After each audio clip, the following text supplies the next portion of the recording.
एक और बात बड़ी लोग पूछने लगे, कहते जी गाय की होती है, भैंस की भी होती है कि नहीं। चलो जी, अब नई बात निकल आई। हदीस पाक में लफ्ज आया ऊंट का। नबी पाक ने फरमाया बकरा 1 साल का, गाय 2 साल की, ऊंट 5 साल का। हदीस में लफ्ज आ गया ऊंट का। अब को बंदा कहे पहले बताएं नारका के मादा का, तो मैं किधर से आपको हदीस निकाल के दूं जिसमें नर भी और मादा अलग-अलग हो। हदीस पाक में जिक्र आ गया दुम्बे का, मेंढे का। अब बाकी जो सारे जाग रहे हैं ना, अब गौर फरमाएं, बाकी एक बकरा है, एक चतरा है, एक दुम्बा है, एक देसी बकरा है, एक पहाड़ी बकरा है, तो लहदा लफ्ज कहां से निकाल के दिए जाए। ये सारी अनवा है, अकसाम है, 9 है। इसी तरह भैंस भी गाय की एक किस्म है।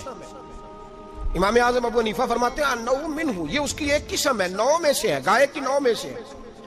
आप आम लफ्ज बोलते हैं तो कहते हैं बकरा चतरा गाय भैंस, आम लफ्ज है ना। तो जब गाय कह दिया तो आपको बंदा कहे गाय आया तो पहले बताएं गाय तो है, तो इसमें बैल शामिल है कि नहीं। तो गाय की जितनी किस्में है ना, हमारे मुहद्दिसीन भैंस को गाय में शामिल करते हैं।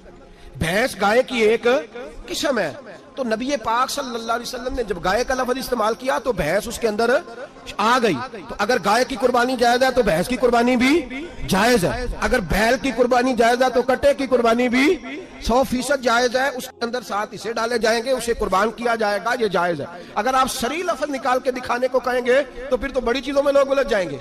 फिर कैसे निकाला जाएगा खस्सी की जायज है कि नहीं, जो खस्सी नहीं उसकी जायज है कि नहीं, फुला की। तो इन तफसीलात, हाँ बहुत सारी चीजों की तफसीलात हदीस में है, लेकिन सारी चीजों की मौजूद नहीं। इसलिए मेरे अजीज याद रखें, भैंस की कुर्बानी भी होगी, गाय की भी होगी, बैल की भी होगी, कट्टे की भी होगी। जिनकी नहीं उनकी नहीं। हमने कभी कहा हरन की कुर्बानी भी होगी या मुर्गी की कुर्बानी भी होगी। तो हदीस मुबारका के अंदर जो चीजें मौजूद है उनकी जितनी इकसाम है उन सब की कुर्बानी करना हाँ जायज है। और मेरे नबी पाक सल्लल्लाहु अलैहि वसल्लम ने फरमाया जानवर खूबसूरत हो, लंगड़ा ना हो, काना ना हो, जख्मी ना हो, खूबसूरत जानवर लाओ, उसको ला के ज़िबा करो। लोग कहते हैं चलो उतने पैसे अल्लाह के रास्ते में दे दें, तो ये काफी नहीं काफी।